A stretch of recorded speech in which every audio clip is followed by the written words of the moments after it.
Smart Talk Made Simple. How to Convince Anyone Every Time. Audiobook. Reading by Coleman Hudson. Published by A1 Audiobook. This book you are holding is not just a guide to better speaking. It is a key crafted to unlock a life you have only imagined. A life where you are heard, where you are understood, and where your ideas have the power to shape the world around you. Within these pages, you will discover that the ability to connect and convince is not a gift reserved for a select few, but a skill that can be learned, practiced, and perfected. Choosing to read this book will become one of the most pivotal decisions of your life, setting in motion a chain of success that will ripple through your career, your relationships, and your deepest sense of self. You might be reading this with a hint of skepticism. Perhaps you've tried before. You've read articles. You've practiced power poses. You've tried to be more confident, only to find yourself in the same frustrating situations. This book is different. We are not going to plaster over the cracks with superficial tips. We are going to rebuild your communication from the foundation up with a simple, powerful, and unforgettable system. You will not just learn techniques, you will undergo a fundamental shift in how you see yourself and your role in every conversation. You will cease to be a passive participant in your life and become the architect of your interactions. Imagine for a moment a life without the constant frustration of being misunderstood. Imagine walking into any room, a boardroom, a family dinner, a difficult negotiation, and feeling a deep, quiet confidence that you can connect with anyone. This book will make your life more beautiful because it will help you mend frayed relationships, inspire a team with a clear vision, calm a heated argument with empathy, and advocate for the people and ideas you believe in. The solution to the vast majority of our problems isn't more money, more time, or more luck. It's better communication. This is my promise to you. If you commit to the journey within these pages, you will not be the same person who started it. The principles in this book will become so ingrained in your mind that they will operate automatically like breathing. You will walk taller, speak with greater clarity, and listen with a newfound depth. Your most brilliant ideas will finally get the audience they deserve. Your most important relationships will deepen. Your influence will grow, not through manipulation, but through genuine, authentic connection. Your most beautiful life is waiting on the other side of your next conversation. Let's begin. The problem defined. Have you ever had a brilliant idea, one you knew could change everything, only to watch it fall completely flat in a meeting? Have you ever walked away from an argument with a loved one feeling more distant than before, replaying all the things you wish you'd said differently? Have you watched a promotion or a project go to someone less qualified but more persuasive? If so, you've come up against the invisible wall. It's the silent barrier that stands between our best intentions and our desired outcomes. It's built from misunderstood motives, emotional defenses, cognitive biases, and a simple failure to connect on a human level. We believe that if our logic is sound and our intentions are good, we should be heard. But the human brain doesn't work that way. Logic alone doesn't move people. Passion alone doesn't convince them. The invisible wall stands firm, and we are left feeling frustrated, overlooked, and powerless. The promise. This book provides the tools to dismantle that wall brick by brick. The system you are about to learn is called the communication tripod. Like a surveyor's tripod that provides a stable platform on any terrain, this framework stands on three essential legs. If one leg is weak, the entire structure of your communication collapses. But when all three are strong, your message becomes unshakable. The three legs are the anchor, the foundation of unshakable trust and credibility. It's about who you are and why they should listen to you before you even say a word. The bridge, the pathway of genuine human connection and empathy. It's about seeing the world through their eyes before you ask them to see it through yours. And the frame, the structure of irresistible clarity and logic. It's how you package your idea so that it's not only understood, but embraced. By mastering the tripod, you will learn how to convince anyone every time, not through force or deception, but by authentically building trust, creating understanding, and presenting your ideas in a way that makes agreement the most natural conclusion. This is the secret to smart talk. The roadmap. Our journey together is simple and structured. We will build your new communication skills logically from the ground up. First, we will spend time building your anchor. You will learn the science of trust and discover how to project authenticity, integrity, and presence in every interaction. Next, we will construct the bridge. You will master the art of profound listening and empathy, learning techniques that create instant rapport and disarm even the most defensive person. Finally, we will perfect the frame. You will learn how to structure your message with such clarity and power that your ideas become memorable, compelling, and most importantly, actionable. Once we have mastered the core framework, we will apply it to the most important areas of your life, at the office, at home, and in high-stakes situations that define your career. This is not an abstract theory. It is your blueprint for real-world results. By the end, these skills will be more than just tools you use. They will be a part of who you are. The time for feeling unheard is over. Let's build your tripod. Chapter 1. The Invisible Wall. Why We Fail to Connect. David felt the familiar hum of confidence as he walked into the conference room. He'd spent the last 3 weeks poring over data, building financial models, and mapping out a strategy he was certain would save the company's struggling flagship product. It was elegant, it was data-driven, and it was, in his mind, undeniable. He had the perfect idea. He took his place at the table, nodding to his boss, Mark, and the stern-looking CFO, Jennifer. As he launched into his presentation, he could feel the energy in the room shift. He laid out the problem with precision, showcased the market trends, and unveiled his solution with a flourish. He had charts, he had graphs, he had a 10-point implementation plan. He spoke for 20 minutes, building what he thought was an ironclad case. When he finished, he looked around the room, expecting nods of agreement, perhaps even a round of applause. Instead, he was met with a wall of blank stares. Jennifer, the CFO, was the first to speak. "David, I see the work you've put into this," she said, her tone flat. "But the upfront investment is just too high. We can't take that kind of risk right now." Mark chimed in. "And I'm not sure the team has the bandwidth to execute on this. It seems like a major overhaul." Another colleague questioned his data sources. Another worried about customer disruption. It was a cascade of no. Every point he made was deflected. Every piece of logic he presented was met with an emotional objection. They weren't debating his idea. They were just rejecting it. David left the meeting feeling bewildered and defeated. His perfect idea was dead. He'd had the facts, the logic, and the solution. But somehow he had failed to connect. He had run headfirst into what I call the invisible wall. The 3 myths of communication.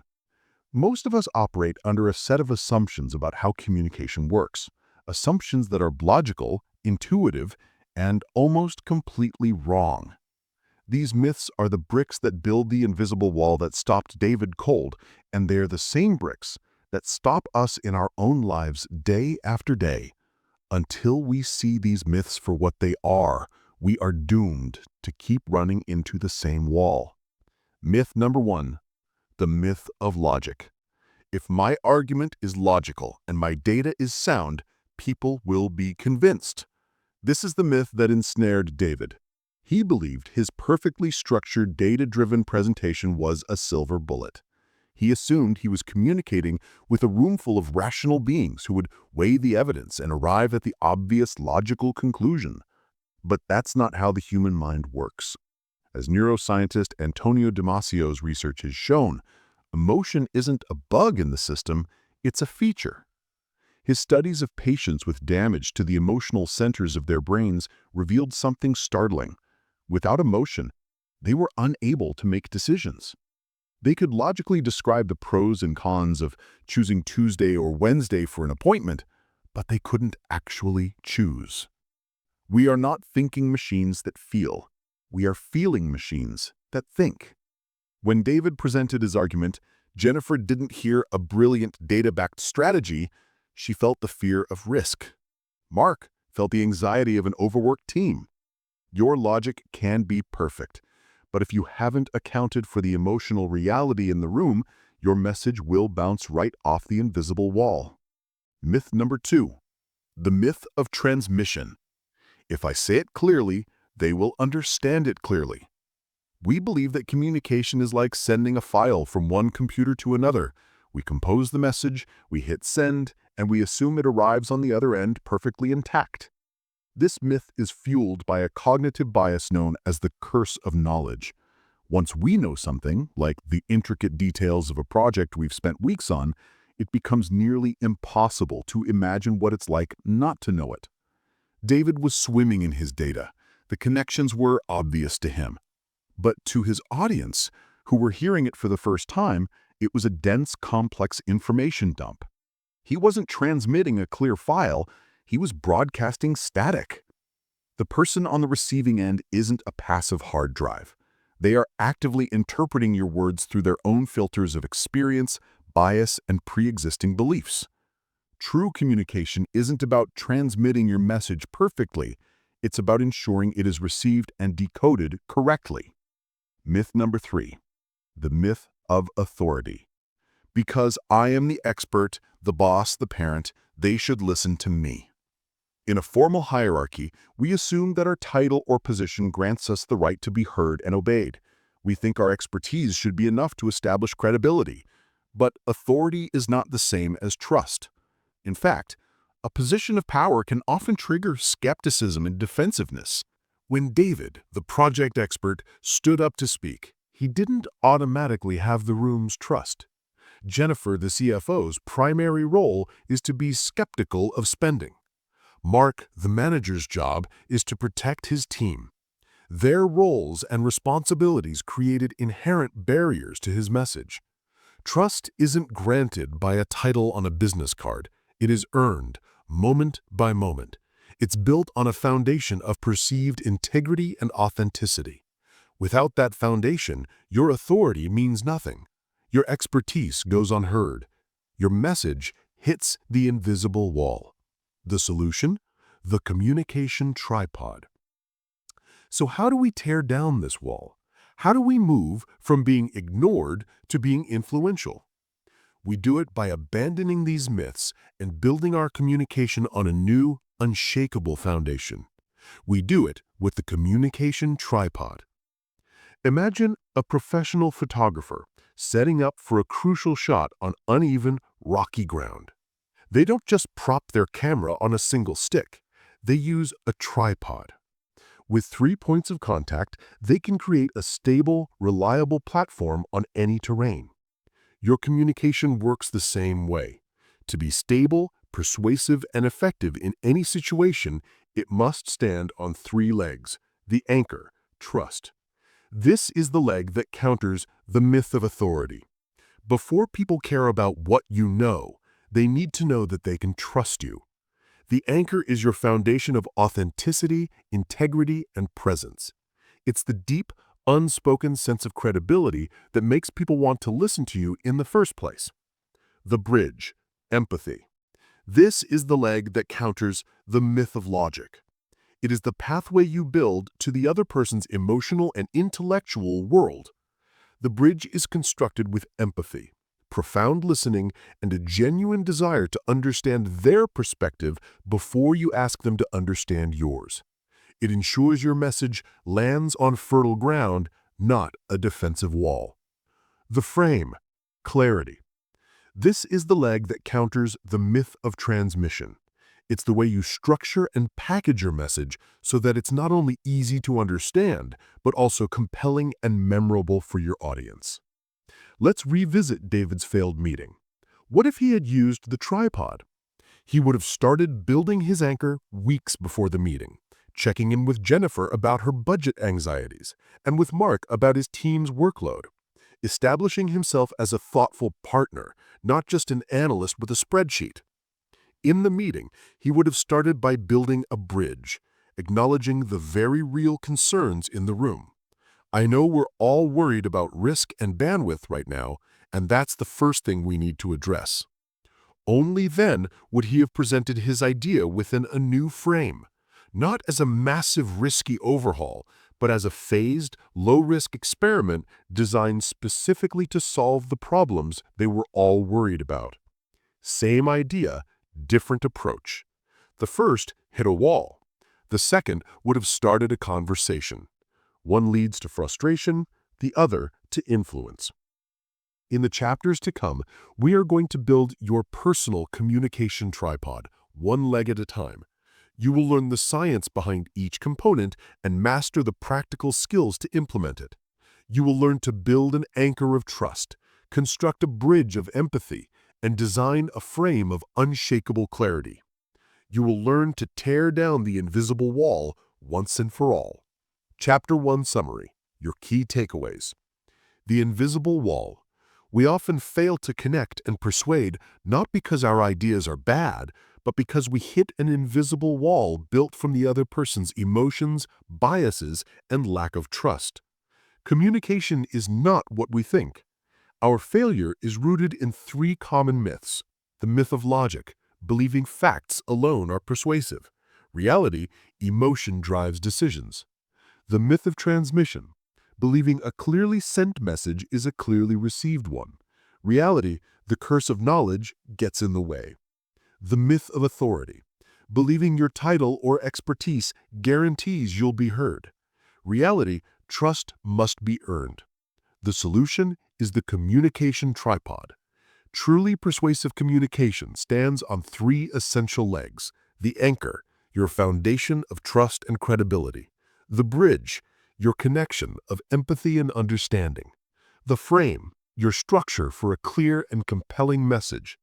Your first step is identify your wall. Before we start building, you need to know where your walls are. Take a few minutes this week to reflect on this question. When was the last time you felt like David? Think of a specific moment when you tried to convince someone, at work or at home, and completely failed. Don't judge yourself, just identify the situation. What was the topic? Who was the person? How did it feel? Write it down or just hold it in your mind. This is your personal case study. As we build your tripod throughout this book, we will keep coming back to this moment, learning how you could have dismantled that wall piece by piece. Chapter 2. The Anchor. Forging a Foundation of Trust. A few years ago, my wife and I had to take our young son for a series of medical tests. It was a stressful time, and the first specialist we saw, a Dr. Evans, was a leader in his field. He had diplomas from top-tier universities covering his wall and had published dozens of papers. By every objective measure, he was the authority. He walked into the room, didn't make eye contact, glanced at the chart, and began speaking in a rapid, clinical monotone about probabilities and procedures. He was brilliant. His logic was flawless, but we felt like we were being briefed by a supercomputer. He answered our questions with precise technical accuracy, but he never once connected with our fear. We left his office feeling informed, but also small, anxious, and deeply uncertain. He had the expertise, but he had failed to earn our trust. On a recommendation, we sought a second opinion from a Dr. Miller. Her office was simpler. She walked in, put the chart down, and knelt to be at eye level with our son. Then she looked at my wife and me, and with a warm, calm smile, she asked a simple question. "This must be overwhelming. How are you two really doing?" In that single moment, the entire dynamic shifted. She listened intently to our worries for 5 full minutes before she ever spoke about medicine. When she did explain the situation, she used simple language and analogies. She acknowledged our fears before she presented her plan. We chose Dr. Miller to handle our son's care that same day. She was just as smart, just as qualified as Dr. Evans, but she had something he lacked entirely. She had an anchor. The anchor is the first and most fundamental leg of the communication tripod. It is the stable base of trust, credibility, and authenticity you establish before you even get to your main point. Dr. Evans believed his expertise, his authority, was enough. Dr. Miller understood that her first job wasn't to inform, it was to connect. She knew that before people care about what you know, they need to know that you care. The science of first impressions, trust in seconds. You might think that trust is something built over weeks, months, or years, and while deep trust is, the initial decision to trust someone happens in the blink of an eye. Researchers at Princeton University found that we make judgments about a person's trustworthiness in a tenth of a second, just from looking at their face. Harvard Business School professor Nalini Ambady pioneered research on what she called thin slicing. Her studies showed that students could watch a silent 10-second video clip of a professor they'd never met and rate their effectiveness with startling accuracy. Ratings that matched up with the evaluations from the students who had taken the professor's class for an entire semester. What are people picking up on in these thin slices? They're not judging the content of the lecture. They are judging the professor's non-verbal cues, their confidence, their warmth, their passion. They are judging the strength of their anchor. This process is hardwired into our brains for survival. When our ancestors met a stranger, the brain had to instantly answer two questions. What are this person's intentions toward me, friend or foe? Are they capable of acting on those intentions? This translates in the modern world to warmth and competence, or in our framework, bridge, their intention, and anchor, their competence and authenticity. Your listener is subconsciously deciding whether to trust you long before you've made your case. If your anchor is weak, your brilliant idea, like David's in Chapter 1, might be dead on arrival. The biological basis for this is a powerful neurochemical called oxytocin. Dubbed the moral molecule by neuroeconomist Paul Zak, oxytocin is the brain's social glue. It's released when we feel a sense of connection and trust, when someone shakes our hand, looks us in the eye, or shows us empathy. Zak's research shows that when a person's brain produces more oxytocin, they're more willing to be vulnerable, cooperative, and charitable. Dr. Miller's warm presence was an oxytocin trigger. Dr. Evans' cold demeanor was an oxytocin suppressant. A strong anchor doesn't just make people feel good, it literally changes their brain chemistry, making them more open to you and your message. The three pillars of a strong anchor. So how do we build this foundation of trust? It's not about being born charismatic or faking a personality. A strong anchor is built on three deliberate practical pillars: authenticity, integrity, and presence. Pillar 1, authenticity, being real. Authenticity is the opposite of a polished corporate persona. It's about letting your true character, your humanity, your values, even your imperfections show through. People don't trust perfect, they trust real. We've all been in a presentation where the speaker is so slick and rehearsed that they feel robotic. We instinctively distrust it. Brené Brown's groundbreaking research on vulnerability shows that we connect with others not in spite of our imperfections, but because of them. When you are willing to be genuine, you give others permission to do the same. This doesn't mean oversharing or being unprofessional. It means aligning who you are on the inside with who you present to the world. How to practice authenticity. Before a key conversation, ask yourself, what do I genuinely believe about this? What is my true intention here?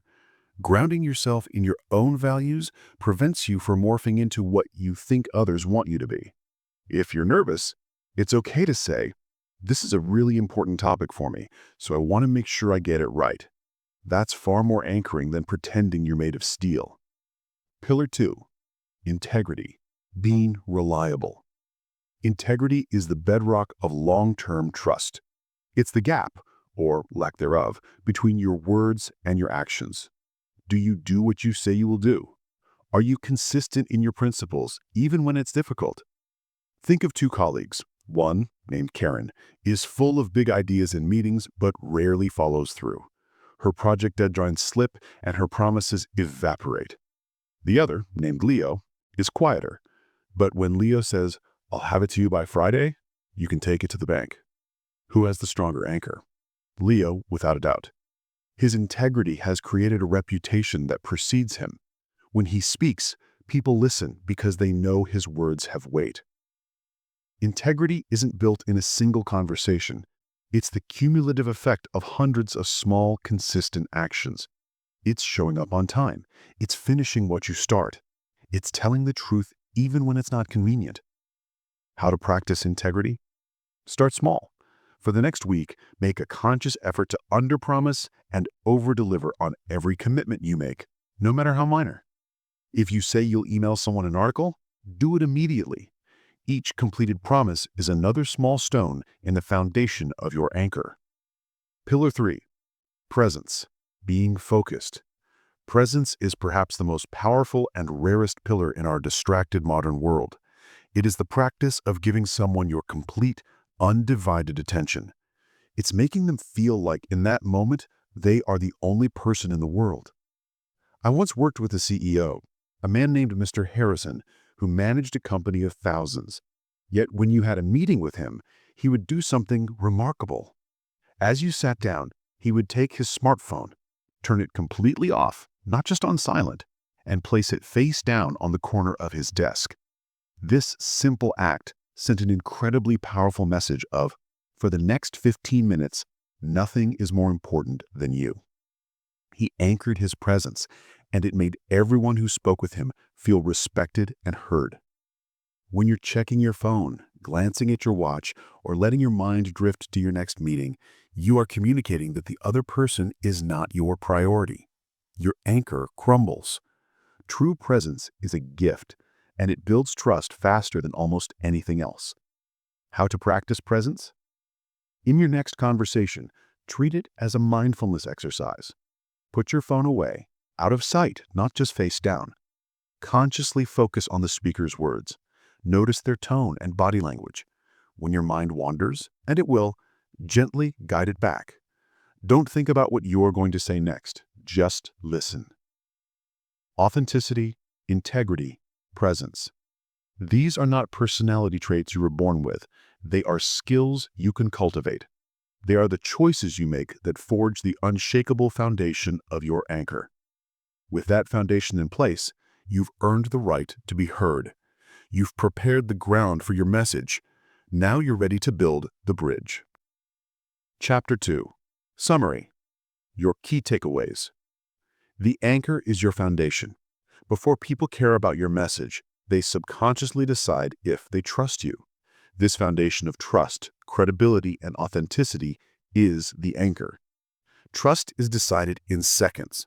Research on thin slicing and the neuroscience of oxytocin shows that people make instant judgments about your warmth and competence based on nonverbal cues. A strong anchor makes people's brains more receptive to you. Build your anchor on 3 pillars. Authenticity. Be real, not perfect. Align your outer presentation with your inner values. People trust genuine imperfection over polished phoniness. Integrity. Walk your talk. Consistently do what you say you will do. Trust is the sum of your promises kept. Presence. Be here now.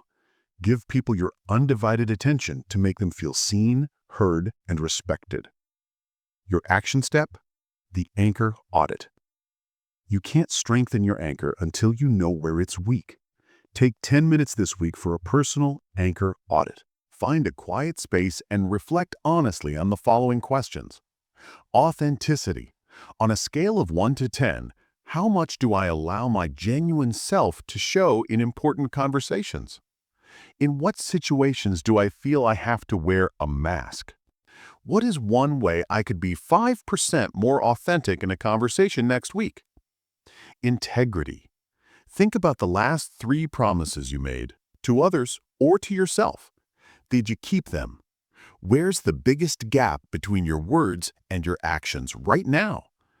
What is one small promise you can make and keep this week to strengthen your integrity? Presence. In a typical conversation, what percentage of your attention is truly on the other person? What are your biggest distractors? Your phone, your inner monologue, your to-do list? What is one specific action you can take in your next meeting, like Mr. Harrison turning off his phone, to be more present? This audit isn't about judgment. It's about awareness. Awareness is the first step to building an anchor so strong that people will lean in before you even begin to speak. Chapter 3. The Bridge, the Architecture of Empathy. The call came in on a cold Tuesday afternoon. A man named Frank, recently fired from his job, had locked himself in his former manager's office and was refusing to come out. He was distraught, yelling, and making threats. The police had secured the area, and now it was up to the negotiator, a sharp and composed woman named Emily, to prevent the situation from escalating. The tactical team wanted to storm the office. The manager wanted to press charges. The air was thick with aggression and fear. Emily put on her headset, took a deep breath, and ignored all of it. She knew her first move wasn't to issue demands or threats. It was to build a bridge. "Frank, my name is Emily. I'm here to talk," she said, her voice calm and steady. "Go away! They can't do this to me!" he yelled back through the door. An untrained person might have responded with logic. "Frank, they can, and they did." Or a command. "Frank, you need to come out now." Emily did neither. She listened to the raw emotion in his voice, the pain, the injustice, the humiliation, and she built her first plank of the bridge. "It sounds like you feel completely blindsided, Frank," she said. "To work somewhere for 15 years and be thrown out like you're nothing? That sounds incredibly unfair." There was a pause. The yelling stopped. "Yeah," Frank said, his voice quieter. "Unfair is right." Emily had offered no solution. She hadn't agreed with his actions. She had simply shown him that she was willing to walk across the chasm and see the world for a moment from his side of the door. Over the next hour, she never stopped building that bridge. She didn't argue. She acknowledged. She didn't command. She asked questions. She made him feel heard and understood in a moment when he felt invisible to the world. Eventually, Frank unlocked the door and walked out peacefully. He didn't surrender to Emily's authority. He walked across the bridge she had so patiently built for him. The chasm of misunderstanding. With your anchor in place, people are willing to listen, but that doesn't mean they are ready to agree. Between you and the other person lies a chasm, a gap created by different experiences, different perspectives, and different emotions. This is the chasm that separated David from his colleagues in Chapter 1 and the one that separated Frank from his bosses. Most of us try to communicate by shouting across this chasm.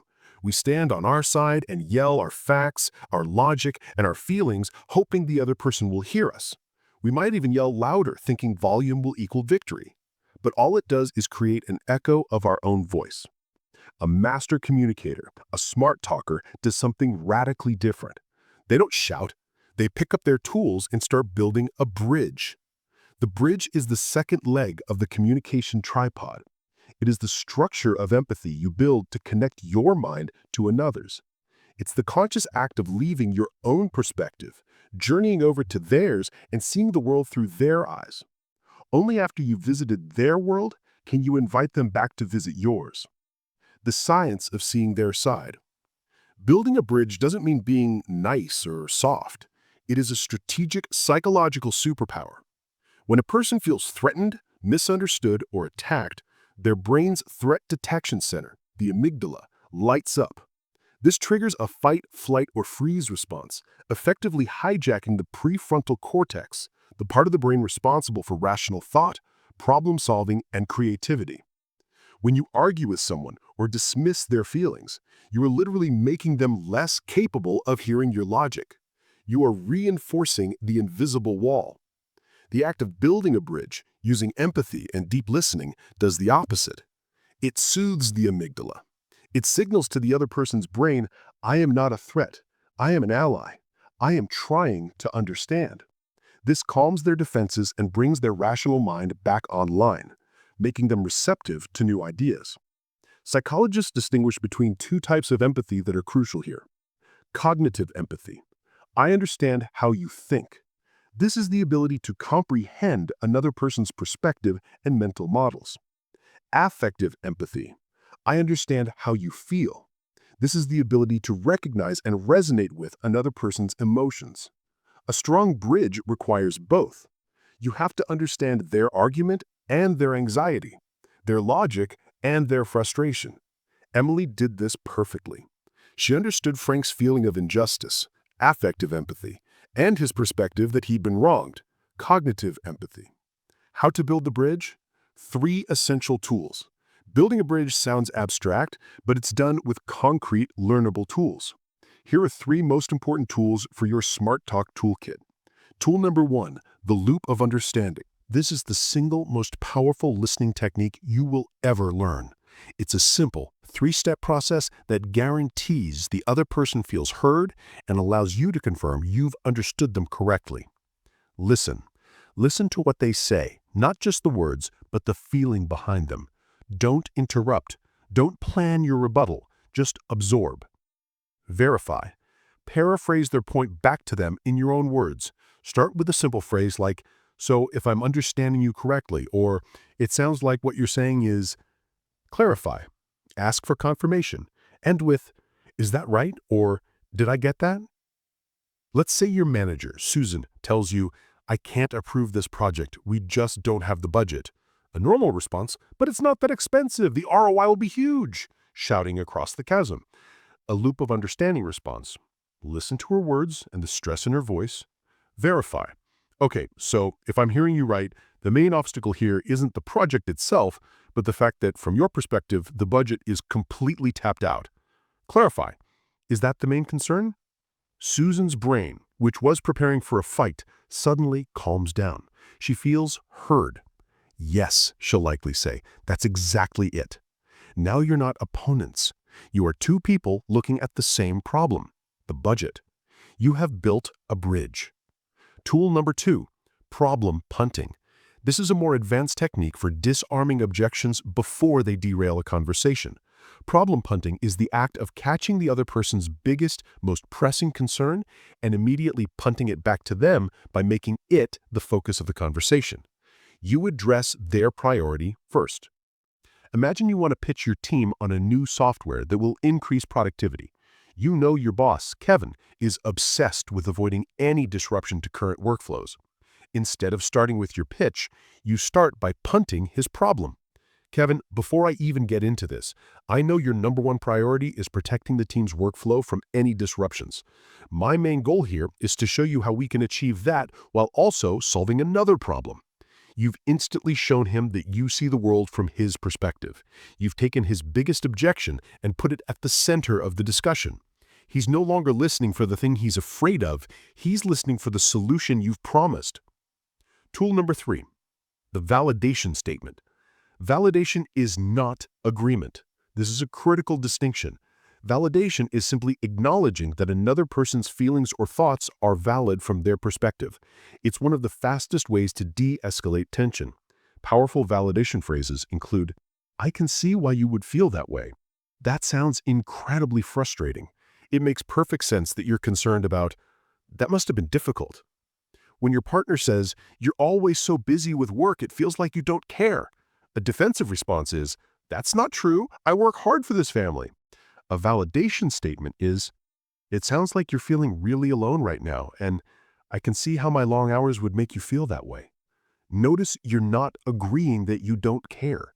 You are validating the feeling their experience has created. You are saying, "I hear you. Your feeling is real." That one sentence can transform an argument into a conversation. With your anchor of trust established and a bridge of empathy connecting you to the other person, you have achieved something rare. You have their trust and their attention. You are no longer shouting across a chasm.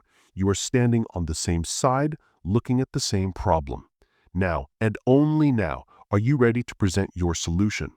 It's time to build your frame. Chapter 3, Summary, your key takeaways. Don't shout across the chasm. To persuade, you can't just yell your logic from your side. You must first build a bridge to the other person's perspective. Empathy is strategic. Building a bridge with empathy calms the other person's defensive brain and engages their rational mind, the prefrontal cortex, making them open to your ideas. The bridge is built with 3 tools. The loop of understanding, a 3-step method: listen, verify, clarify, to ensure the other person feels profoundly heard and you understand them correctly. Problem punting, address their biggest concern first to disarm objections and show you're on their side. The validation statement, acknowledge their feelings as valid. I can see why you'd feel that way, without necessarily agreeing with their facts. It's the fastest way to de-escalate tension. Your action step, the low-stakes listening tour. Your goal this week is not to win an argument or convince anyone of anything. Your only goal is to practice building a bridge. Identify a target.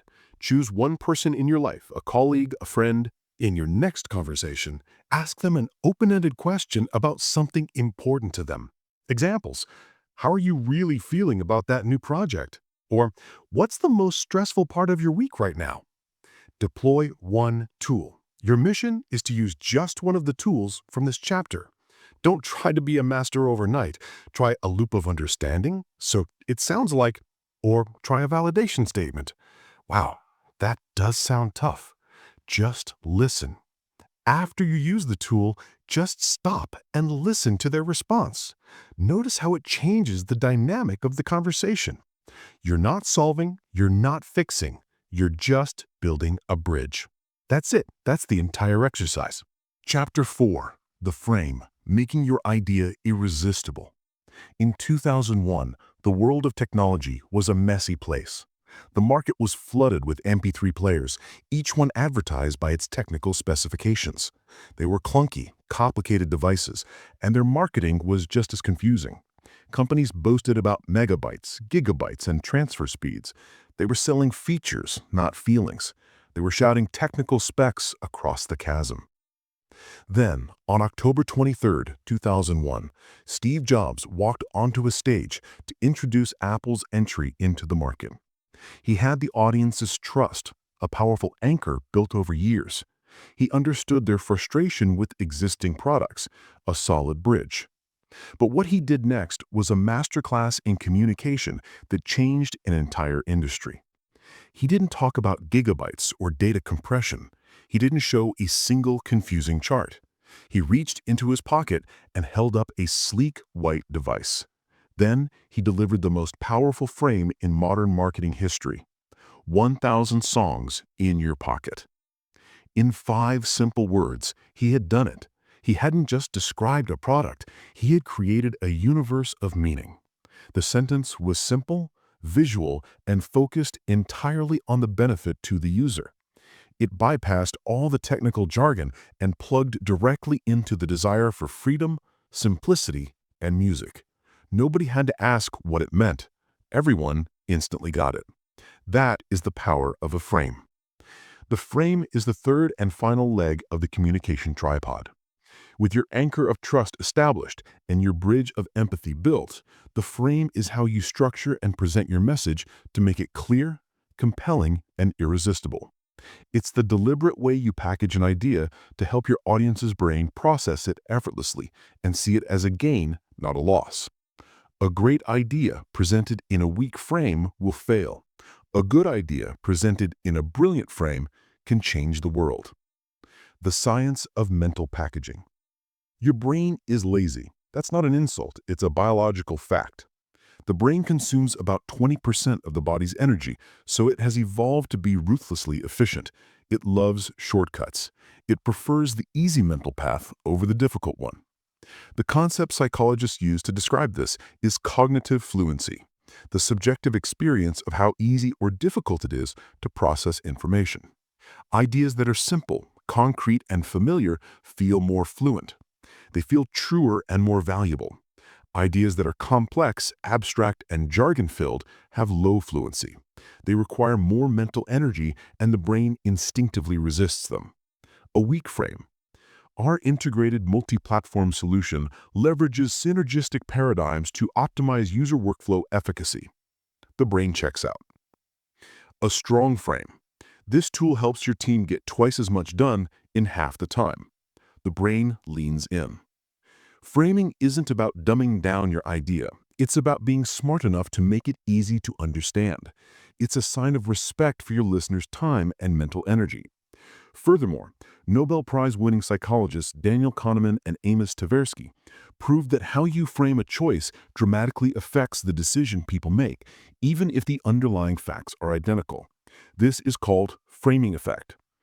In their classic experiment, they asked participants to choose between two treatments for a deadly disease. Frame 1. Treatment A will save 200 people. Positive frame focuses on lives saved. Frame 2. Treatment B has a 1/3 probability that 600 people will be saved and a 2/3 probability that no people will be saved. Most people chose treatment A. It felt certain and safe. Then they presented the exact same choice with a different frame. Frame 1. If treatment A is adopted, 400 people will die. Negative frame focuses on lives lost. Frame 2. If treatment B is adopted, there is a 1/3 probability that nobody will die and a 2/3 probability that 600 people will die. Now, most people rejected treatment A and chose treatment B. The first frame triggered risk aversion, the second triggered risk seeking. The facts didn't change, but the frame did, and it changed everything. This is the power you wield when you choose your words with intention. Formulas for a flawless frame. Building a great frame isn't about waiting for a stroke of genius. It's about using proven structures that are designed for cognitive fluency. Here are 3 of the most effective formulas you can use for any situation. Formula number 1, the problem, agitate, solve frame. This is the workhorse of persuasive framing, perfect for emails, presentations, and one-on-one conversations. Problem. Start by stating a problem that your listener already knows they have. This makes them nod in agreement from the beginning. You know how our weekly sales reports take forever to compile? Agitate. Don't jump to the solution yet. First, pour a little salt in the wound. Describe the frustration, the cost, or the consequence of the problem. This makes the need for a solution feel more urgent. It's tedious, it's a waste of 3 hours every Monday morning, and by the time we get the data, it's already out of date. Solve. Now, with the problem clear and the pain acute, introduce your idea as the perfect solution. Well, I found a simple software that automates the whole process. We press one button and the report is done in 30 seconds. By using this frame, you're not just pitching a new software, you're offering relief from a recognized pain. Formula number 2, the what, so what, now what frame.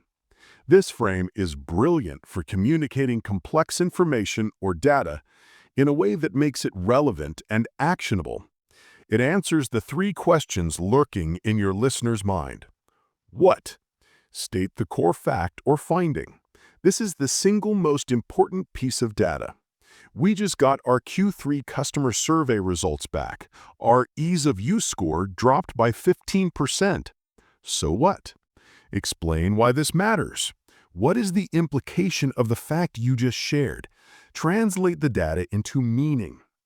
So what this tells us is that the new features we rolled out, while powerful, are making our product harder to use for our core customers. This is likely the reason we're seeing a rise in support tickets. Now what? Provide a clear, concrete call to action or a next step. Don't leave your listener wondering what to do with the information. So now what I propose is we form a small task force to review the user feedback and recommend 3 simple tweaks we can make in the next sprint to fix this. This frame turns a dry statistic into a compelling story with a clear path forward. Formula number 3, the before and after bridge frame. This frame is all about contrast. It paints a vivid picture of a painful before state and a desirable after state, positioning your idea as the bridge that gets them from one to the other. The before. Describe the world as it is now, with all its current problems and frustrations. Be specific and relatable. Right now, every time a new employee starts, they are bombarded by dozens of emails from HR, IT, and their manager. They don't know what to read first, important paperwork gets lost, and their first day is a scramble of confusion and stress. The after. Now paint the picture of the better world your idea will create. Focus on the positive emotions and outcomes. Imagine a new hire's first day.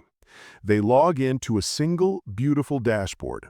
It has a personalized welcome message from their manager, a clear checklist of what to do, and all their documents in one place.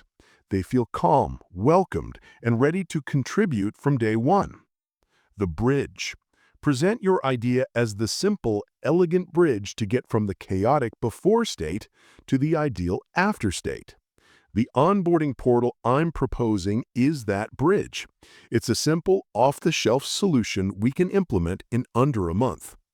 With a strong anchor, a sturdy bridge, and now a clear and compelling frame, your communication tripod is complete. You have earned their trust, understood their world, and packaged your idea in a way their brain can't resist. You haven't just spoken, you have connected. You haven't just argued, you have persuaded. This is the essence of smart talk. Chapter 4. Summary. Your key takeaways. A great frame makes your idea irresistible. The frame is how you package your message for maximum clarity and impact. It's the difference between a 1 gigabyte MP3 player and 1,000 songs in your pocket. The brain prefers easy. Due to cognitive fluency, the brain is more likely to accept and value ideas that are simple, concrete, and easy to process. A good frame reduces mental effort for your listener.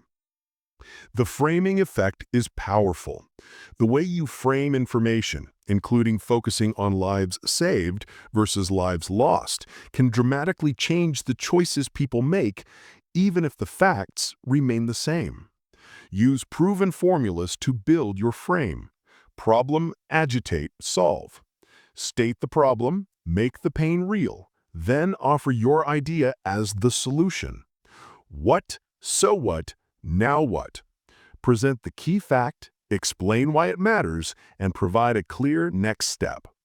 Before and after bridge frame. Paint a picture of the painful present and the desirable future, positioning your idea as the bridge between them. Your action step.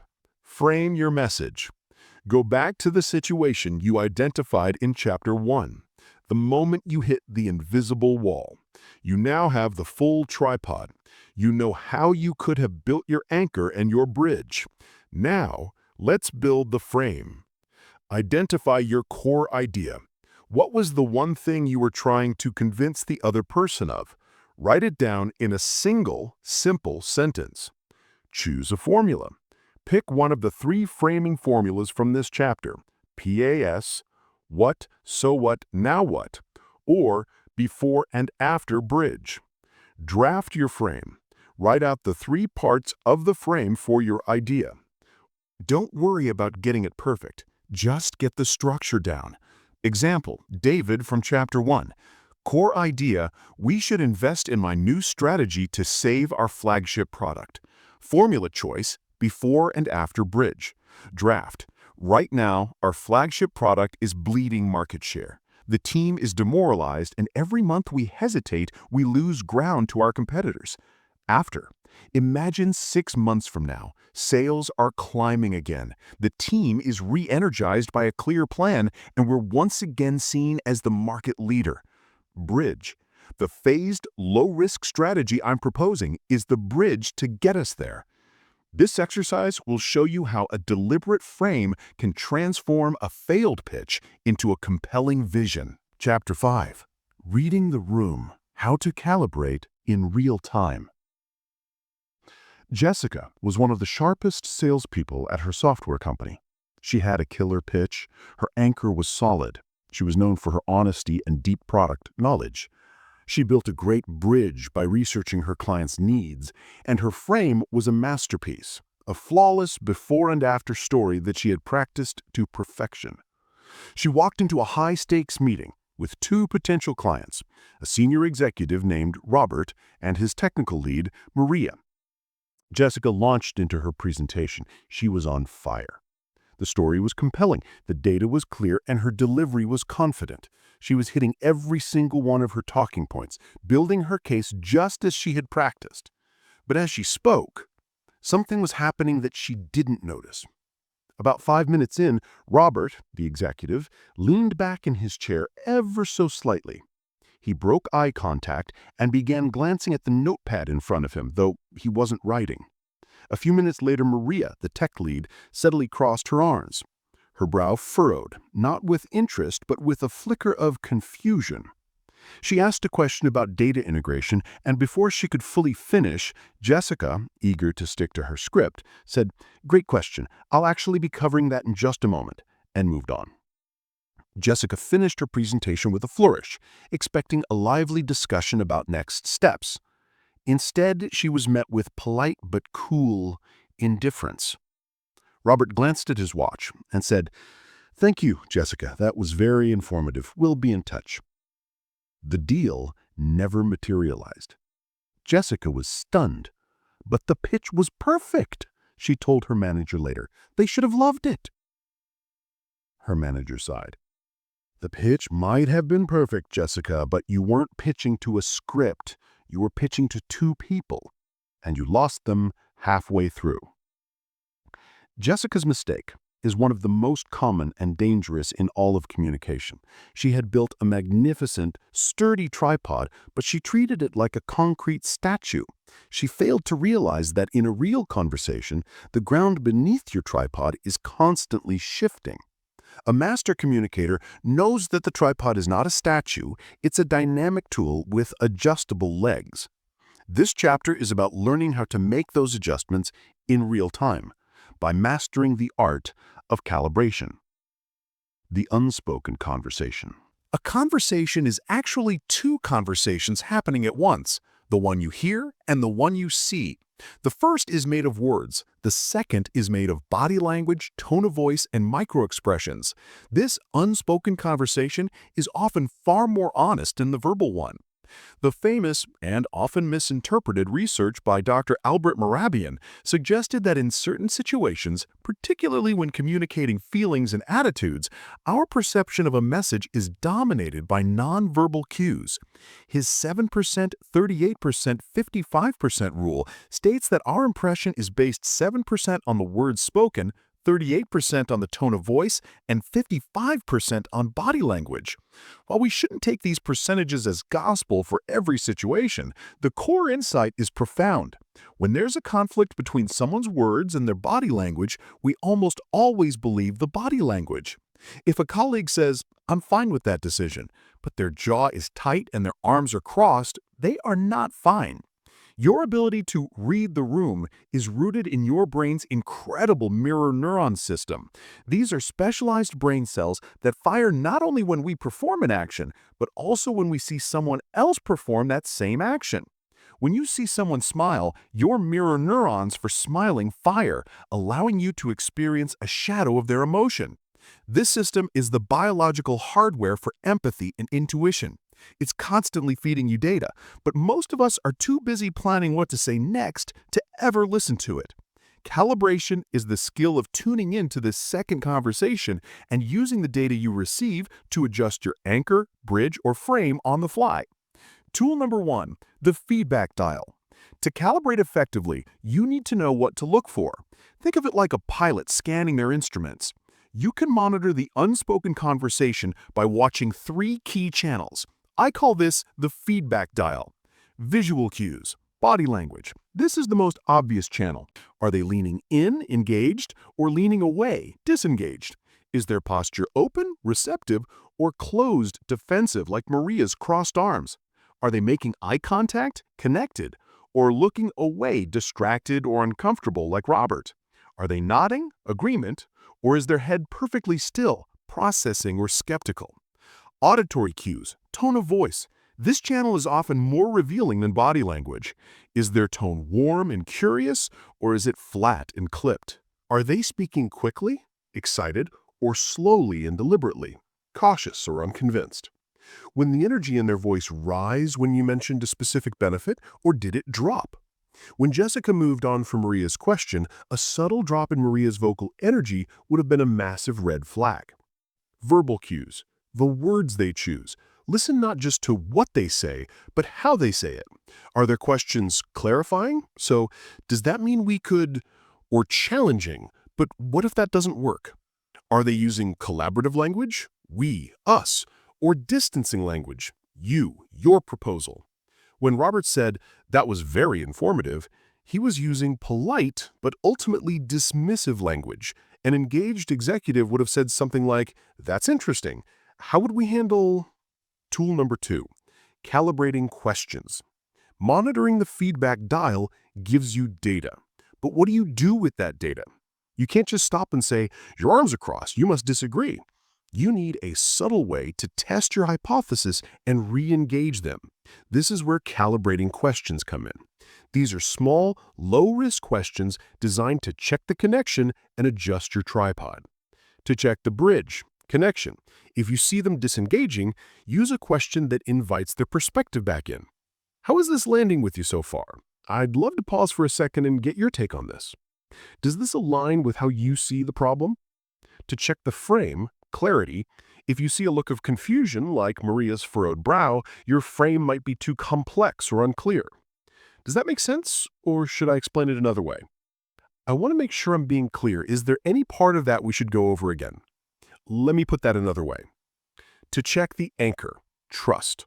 If you sense skepticism or doubt, it may be an issue with trust or credibility.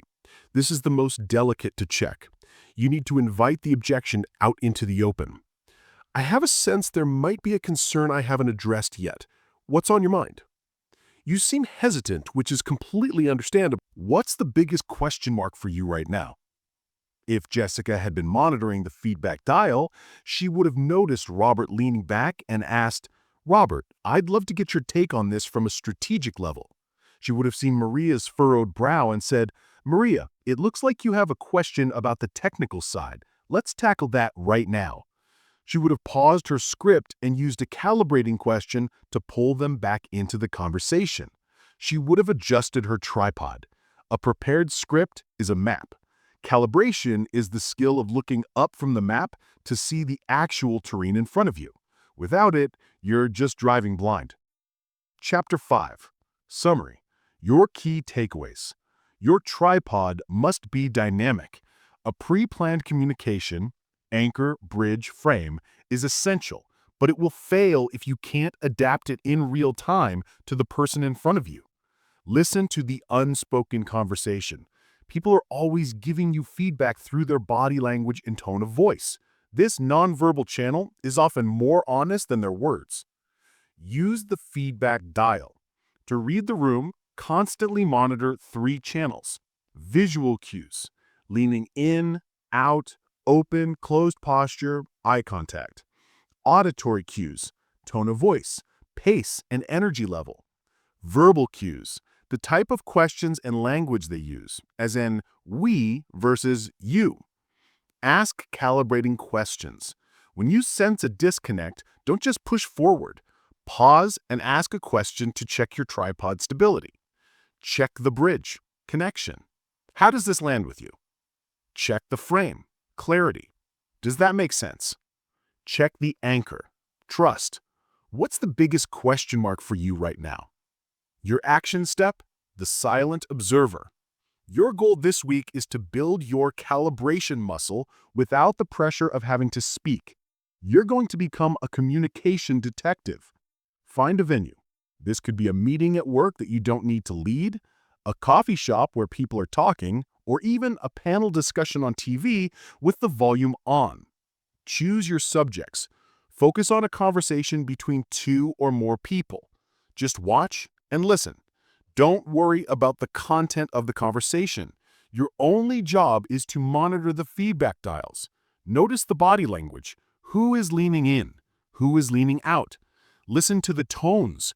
Can you hear shifts in energy, excitement, or hesitation? Who is doing most of the talking? When one person stops, does the other's body language change?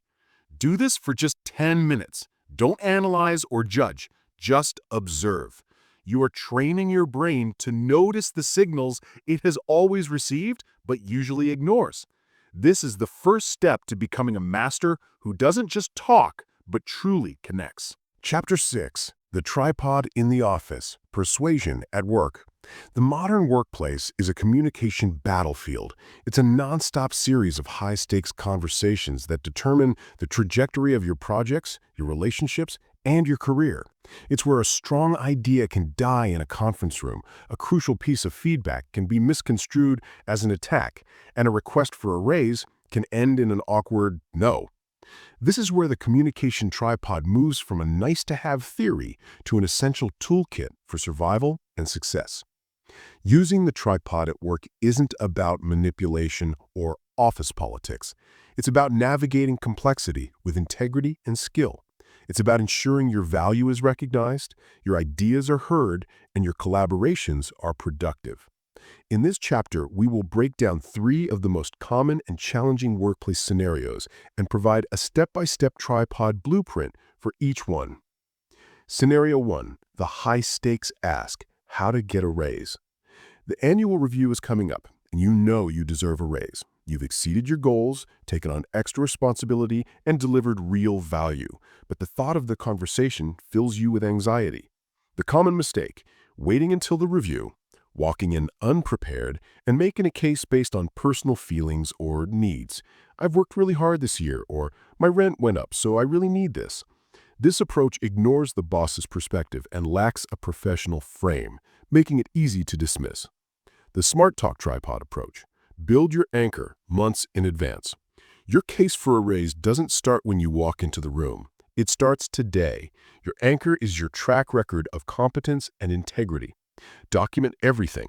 Create a brag file. Track your wins. Quantify your achievements. For example, increased efficiency by 15%, landed 3 new clients worth $50,000, and save emails where you've received praise. This is the data that builds your anchor of competence. Be reliable. Your integrity is crucial. Meet your deadlines. Be a problem solver.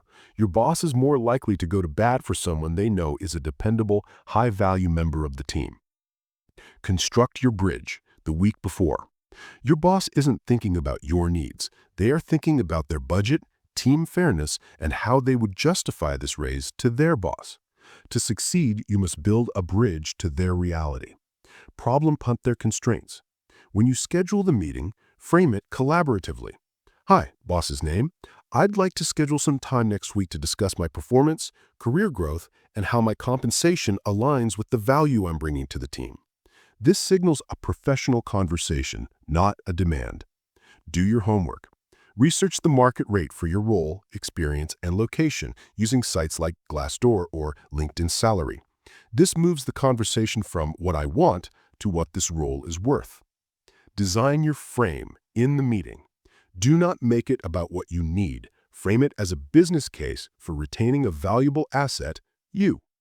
Use the what, so what, now what frame. What?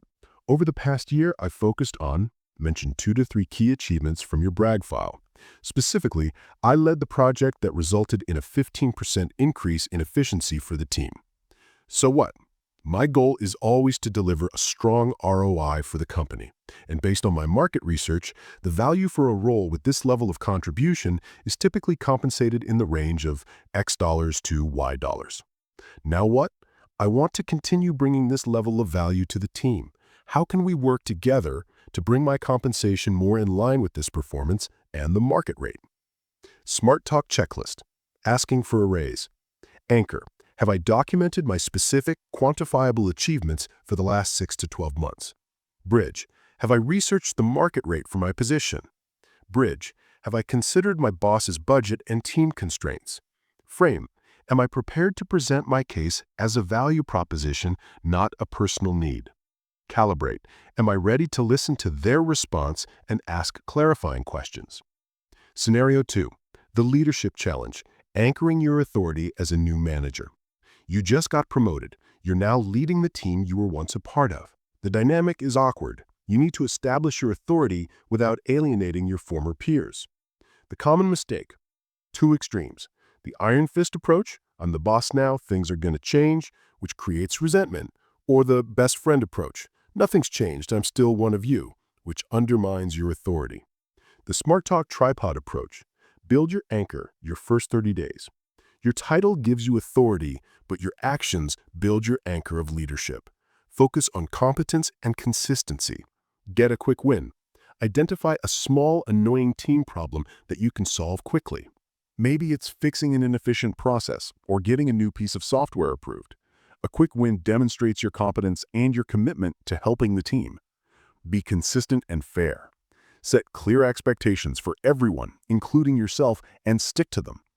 Nothing erodes a new leader's anchor faster than perceived favoritism or inconsistent standards. Construct your bridge. Your first priority is not to give orders, it's to listen. Your team is wondering, what does this mean for me? You need to build a bridge to each person's individual world. Conduct a listening tour. Schedule one-on-one meetings with every single person on your team. Don't make it about you.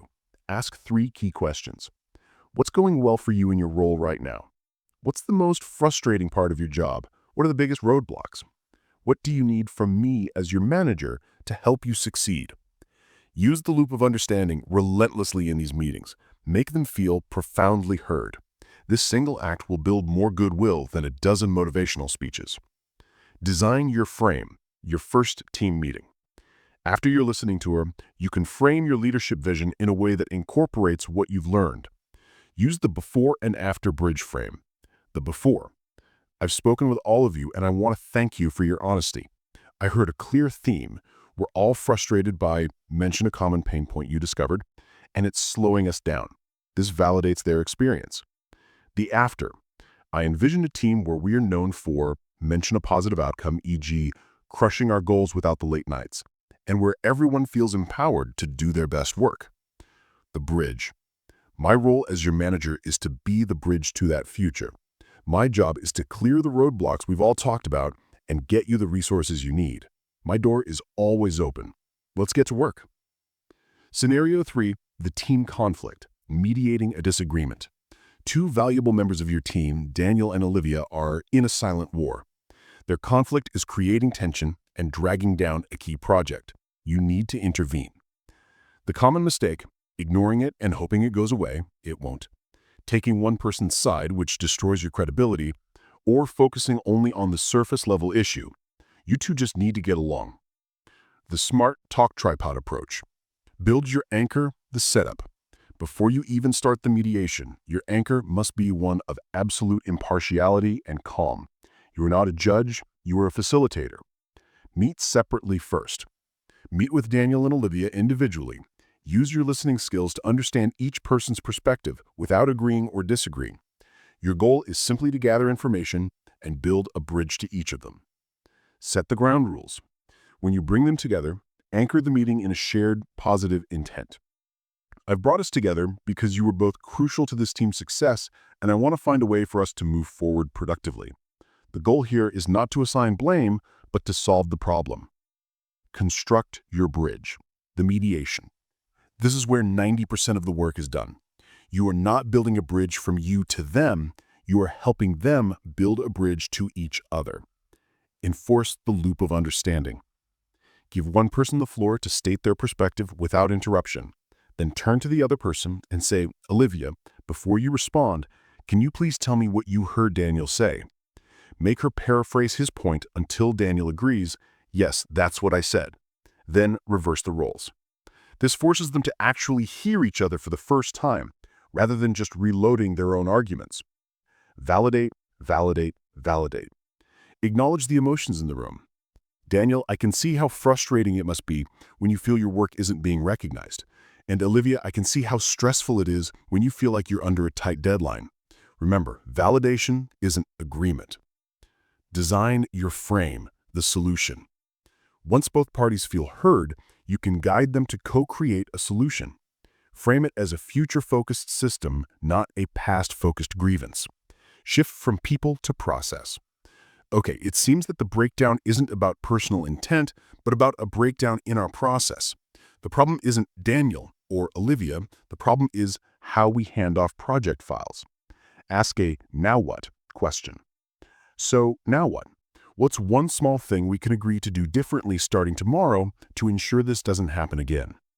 By framing it as a collaborative, forward-looking process, you give them shared ownership of the solution. The office doesn't have to be a source of constant miscommunication. By intentionally using your anchor, bridge, and frame, you can transform conflict into collaboration, requests into agreements, and leadership challenges into opportunities to build a stronger team. Chapter 6 Summary: Your Key Takeaways. The office is a key arena for smart talk. The principles of the tripod are essential for navigating the high-stakes conversations that define your career success. To get a raise, build a business case. Anchor your request in a documented history of value. Bridge to your boss's perspective by understanding their constraints. Frame your ask around your market value, not your personal needs. To lead, listen first. Anchor your authority as a new manager with quick wins and consistency. Build a bridge to each team member with a dedicated listening tour. Frame your vision as a solution to their collective problems. To resolve conflict, mediate, don't judge. Anchor yourself as an impartial facilitator. Build a bridge between the conflicting parties by enforcing the loop of understanding. Frame the solution as a change in process, not a fault in people. Your action step: the Office Scenario Planner. Identify one important workplace conversation you have coming up in the next 2 weeks. It could be giving feedback to a direct report, pitching an idea to your boss, or clarifying roles with a colleague.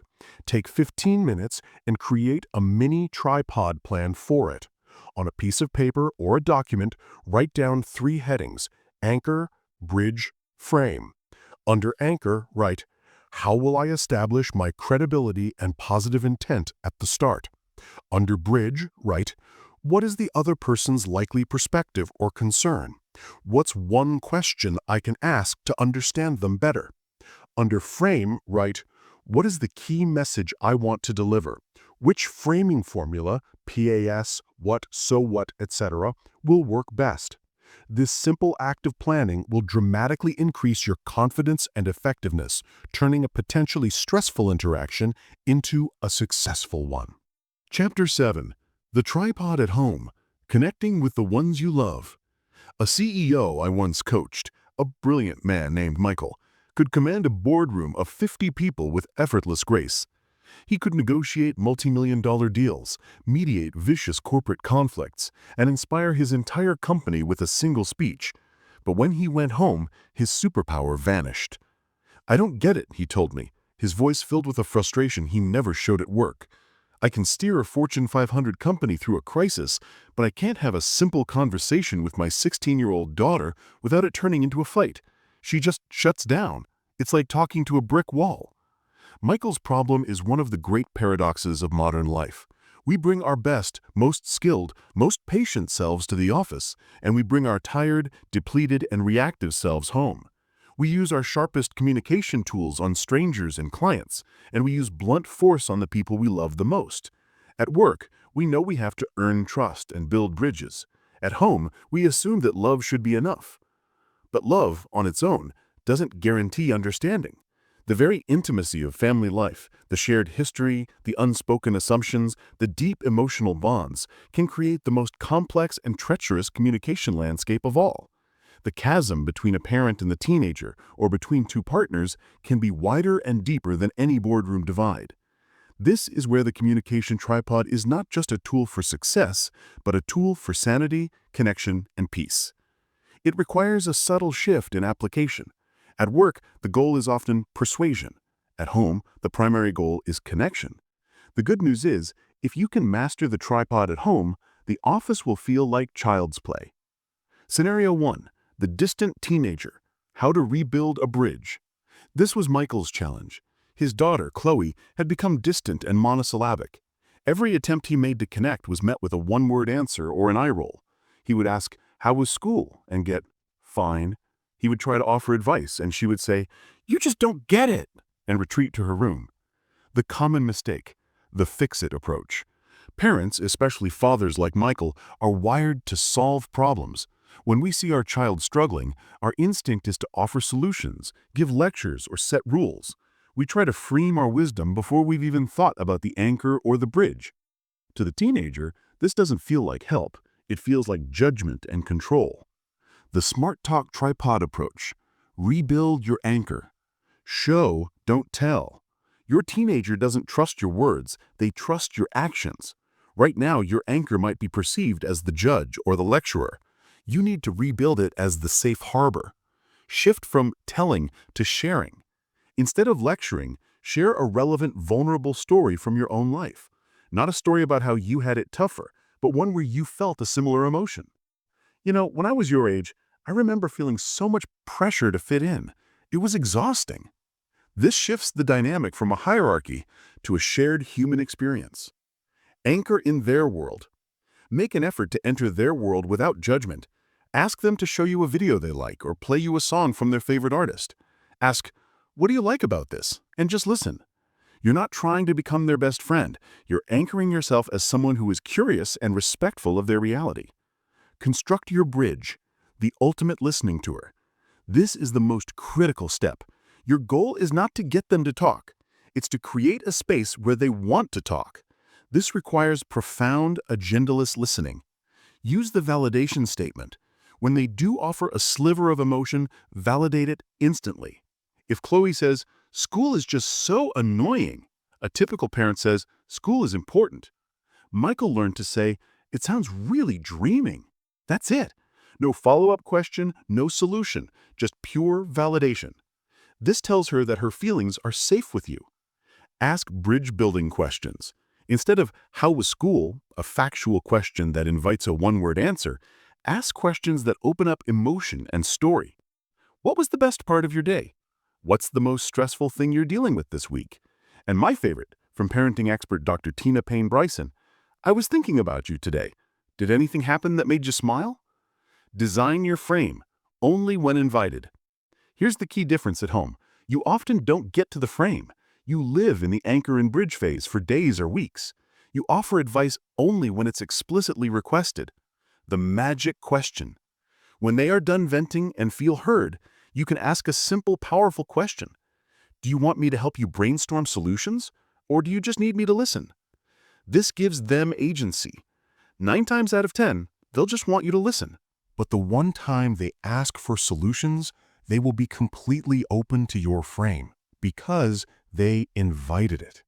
Michael started using this approach. He stopped trying to fix Chloe. He started validating her frustrations, asking better questions, and just being present. A few weeks later, he told me about a breakthrough.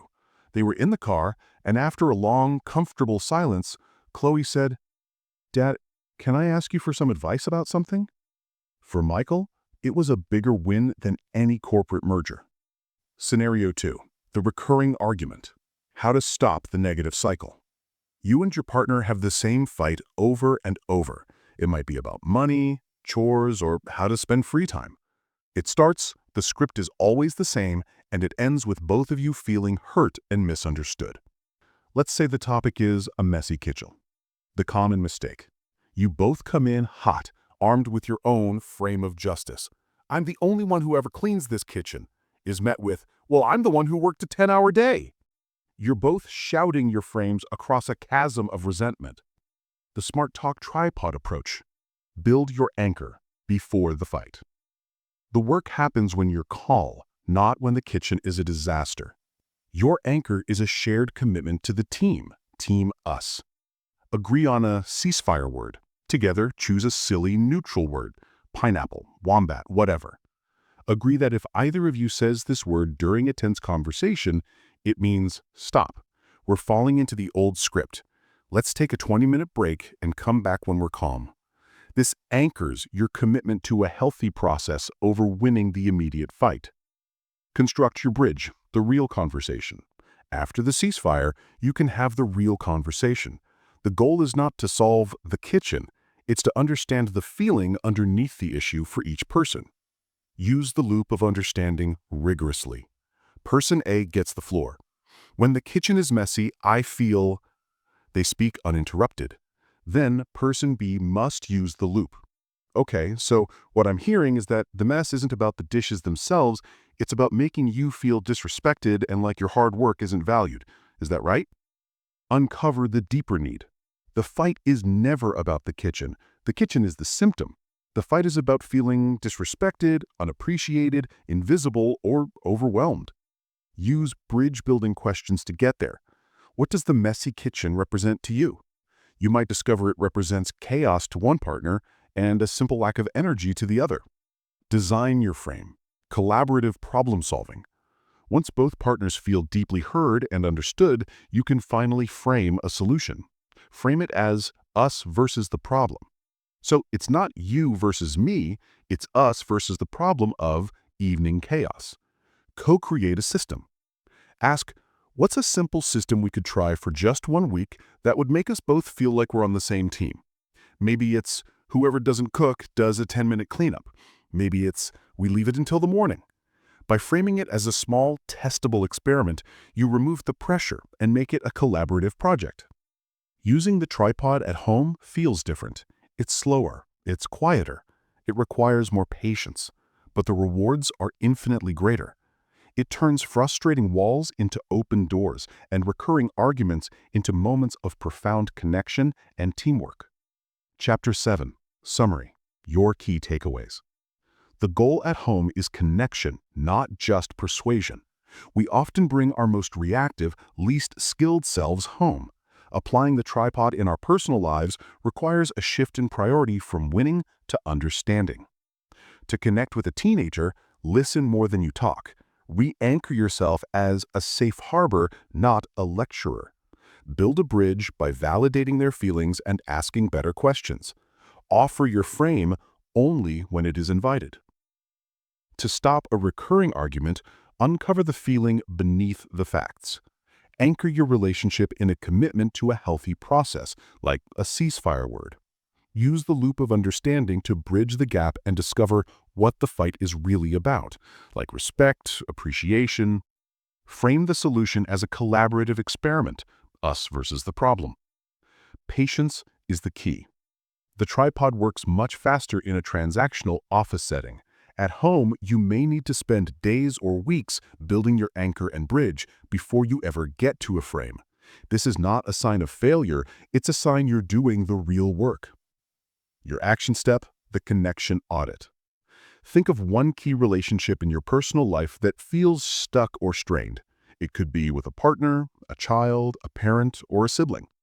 This week, your only mission is to assess the strength of your tripod in that relationship. Ask yourself these 3 questions. Anchor. How does this person likely perceive me right now? As a critic, a fixer, or a safe harbor? What is one small thing I could do this week to strengthen their trust in me? On a scale of 1 to 10, how well do I understand what this person is really feeling or struggling with right now? What is one bridge-building question I could ask them, like, what's the most stressful part of your week? And just listen to the answer. Frame. Have I been pushing my own solutions or frames on them before they feel heard? Don't try to fix anything, just observe. This audit will reveal exactly which leg of your tripod needs the most work and give you a clear starting point for rebuilding that precious connection. Chapter 8. High-Stakes Smart Talk, Nailing the Big Moments. There are conversations, and then there are the conversations. They are the moments when the stakes are incredibly high, the pressure is immense, and the outcome can change the course of your career or your life. The job interview for your dream role, the public presentation to a skeptical audience, the high-stakes negotiation where every word matters, the media interview when your company's reputation is on the line. In these moments, it's not enough to be good. You have to be exceptional. This is where your practice with the communication tripod pays off. High-stakes moments are not the time to learn these skills, they're the time to deploy them with precision and intent. The difference between someone who crumbles under pressure and someone who shines is not a lack of fear, It's a lack of preparation. A master of smart talk approaches these moments not with anxiety, but with a plan. They know that pressure is neutralized by process. This chapter is your advanced playbook for 3 of the most common high-stakes scenarios. We will show how to deliberately construct each leg of your tripod to not just survive these moments, but to own them. Scenario 1. The job interview. Selling your most important product. You.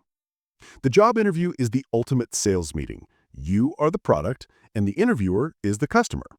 They aren't just buying your skills, they are buying their future with you. The common mistake: the answer the question approach. The candidate passively waits for questions and then answers them one by one, focusing only on their own past accomplishments. They fail to build a connection or frame their skills in the context of the company's future needs. The Smart Talk tripod approach. Build your anchor before you walk in. Your anchor must be established before the interview even begins. Digital polish. In the modern world, your anchor is built online. Clean up your LinkedIn profile. Ensure it tells a consistent story that aligns with the job you want. Google your own name and see what comes up. Assume they have already done this. Physical presence. Your anchor is also your nonverbal presence. A firm, not crushing handshake, good eye contact, an upright but relaxed posture. These are not trivial details. They are the first thin slice of data the interviewer gets about your confidence and trustworthiness. Construct your bridge. The first 5 minutes. The interviewer's mind is filled with one question: can this person solve my problem? Your first job is to build a bridge directly to that need. Do your research. Go beyond reading the company's About Us page. Read their latest press releases. Find out who the interviewer is on LinkedIn and see what they post about. Understand the company's biggest challenges and opportunities. You're looking for their pain points. Ask a bridge-building question early on. When they ask, "Do you have any questions for us?" don't save them all for the end. Use one early on to show you've done your homework. I read the recent article about your expansion into the European market. I imagine that comes with some unique challenges around, mentioned a relevant area. Could you tell me a bit more about the team's top priorities related to that? This instantly transforms you from a generic candidate into a potential strategic partner. Design your frame, answering their questions. Every answer you give is a chance to frame yourself as the solution to their problems. Use the before and after bridge frame, but modify it slightly to the problem-action-result frame. When they ask, "Tell me about a time you showed leadership," don't just tell a story, frame it with PAR. Problem, the before. In my last role, my team was struggling with chronically missed deadlines, which was causing friction with the sales department. I took the initiative to sit down with both teams to diagnose the issue. I discovered it was a process problem, not a people problem. I designed and implemented a new shared project tracker that created transparency for everyone. As a result, we cut our project delays by 40% in the first quarter, and the relationship with the sales team improved dramatically. I'm confident I can bring that same problem-solving approach here. This frame doesn't just say you're a leader. It proves it in a way that is directly relevant to their need for competent, proactive employees. Scenario 2. The public presentation, holding the room. You have to present your project to the entire division, including senior leadership. The room is filled with skepticism, distraction, and intimidating titles. The common mistake? The information dump. The speaker, nervous about being judged, hides behind a wall of text on 50 PowerPoint slides. They read from the slides, speak in a monotone, and focus entirely on the data, ignoring the emotional and intellectual state of the audience. The presentation is endured, not embraced. The Smart Talk tripod approach. Build your anchor, the first 30 seconds. You must anchor your credibility and presence before you get to your content. Own your space. Walk to the front of the room with purpose. Plant your feet before you say a single word. Take a breath, make eye contact with a few people in different sections of the room, and give a slight, confident smile. This silent 3 to 5 seconds anchors you as calm and in command. State your intent. Start with a clear, confident statement of purpose that establishes your authority and provides value to the audience. Not, "Hi, my name is John, and I'm here to talk about the Q3 project," but rather, "Good morning. Over the next 15 minutes, I'm going to show you how we can solve our biggest customer retention problem and add an estimated $2 million to our bottom line by the end of next year." Construct your bridge. Understand your audience. Your presentation isn't for you, it's for them. You must build a bridge from your topic to their interests. Audience mapping. Before you create a single slide, map your audience. Who are they? What are their jobs? What do they care about? Saving money, saving time, reducing risk, looking good to their boss. What is their biggest potential objection to your idea? Problem punt their objections. Address their biggest likely objection in the first few minutes. I know what many of you are probably thinking. We don't have the budget for a new initiative right now. I'm going to show you today how this project can be implemented with our existing resources and will actually save us money within 6 months. This disarms them and makes them receptive. Design your frame. Structure for impact. A great presentation is a story, not a report. Structure it for maximum cognitive fluency and emotional impact. Use the what, so what, now what frame as your overall structure.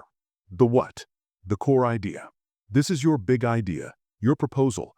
Keep it to one clear sentence. So what, the body.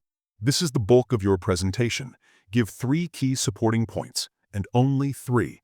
The rule of 3 is powerful because it's easy for the brain to remember. For each point, provide a story, a statistic, or an example.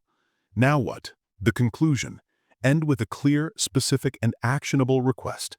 So now what I need from this group is your approval to move forward with a 90-day pilot program. Make your slides visual.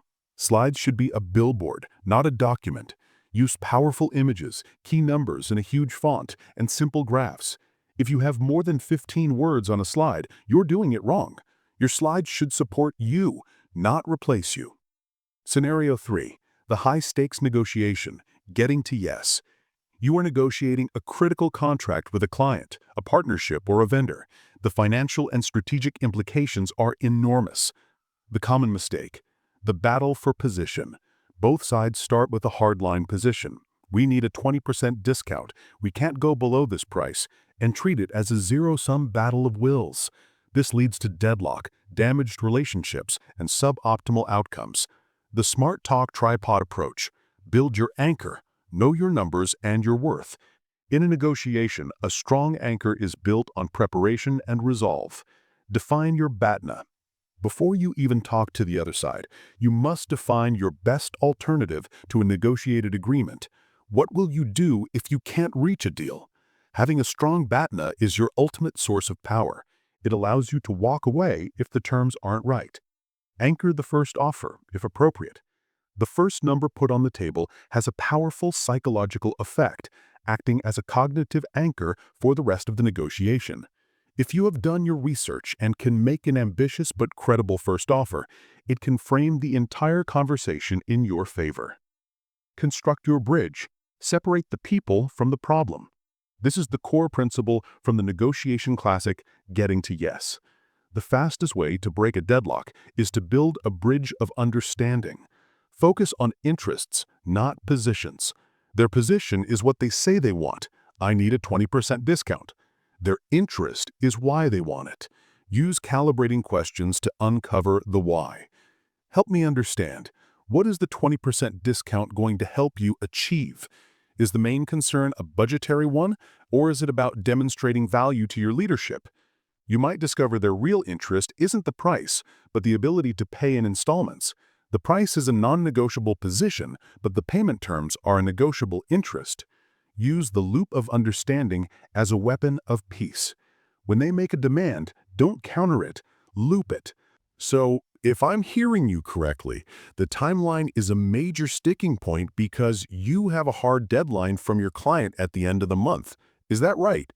This shows you're listening, de-escalates tension, and gives you crucial information. Design your frame. Invent options for mutual gain. Once you understand their underlying interests, you can reframe the negotiation from a battle over a single issue, like price, to a collaborative brainstorming session. Expand the pie. Okay, it seems like we're stuck on price. Let's set that aside for a moment. What if we could look at other variables? Could we adjust the delivery schedule, the service package, the payment terms? What are some creative ways we could make this work for both of us? Frame your concessions wisely. Never just give a concession. Always frame it as a trade. I can't do the 20% discount, but if you're willing to sign a 2-year contract instead of a 1-year, I could offer a 10% discount and include our premium support package at no extra charge. This shows that your concessions have value and prevents the death by a thousand cuts. High-stakes moments are designed to test your limits, but with a well-prepared tripod, you can reframe them from a test of your nerves into a showcase for your skills. Chapter 8 Summary: Your Key Takeaways. Pressure is neutralized by process.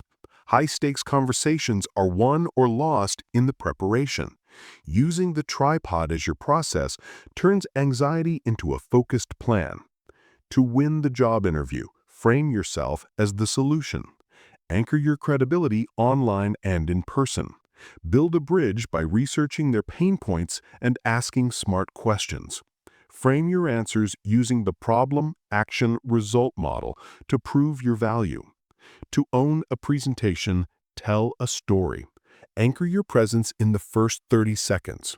Build a bridge by understanding what your audience truly cares about and addressing their objections early. Frame your content as a clear story using the what, so what, now what structure and the rule of 3.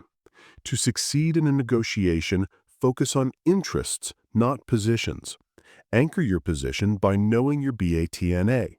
Build a bridge by using listening to understand their underlying why.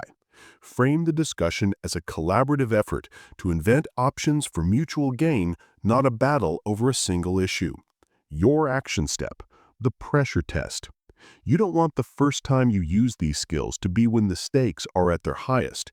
You need to pressure test them in a safe environment. Identify an upcoming low-stakes performance. This could be a small team update, a conversation with a colleague from another department, or even a discussion with a customer service representative. Choose one high-stakes technique. Don't try to do everything. Just pick one tool from this chapter to practice. Maybe you'll practice the PAR story framework in your team update. Maybe you'll practice using a bridge-building question early in a conversation. Maybe you'll practice asking, "Help me understand," to uncover an interest. Execute and reflect. Try the technique. Afterward, take 2 minutes to reflect. How did it feel? How did it change the dynamic? What would you do differently next time? By practicing these advanced techniques in low-stakes situations, you build the mental muscle and confidence to deploy them flawlessly when it really counts. Chapter 9: The Resonant Mind: From Technique to Identity. Over the course of this book, we have assembled a powerful toolkit. You've learned how to build an anchor of trust, construct a bridge of empathy, and design a frame of irresistible clarity. You have a blueprint for handling difficult conversations at work, deepening connections at home, and navigating the highest stakes moments of your life. But there is a potential danger in learning a system like this. The danger is that you treat it like a costume you put on for special occasions. You pull out your tripod for the big meeting or the tough family talk, and the rest of the time, you revert to your old habits. The tools remain just that, tools, separate from you. They feel clunky, effortful, and maybe even a little inauthentic.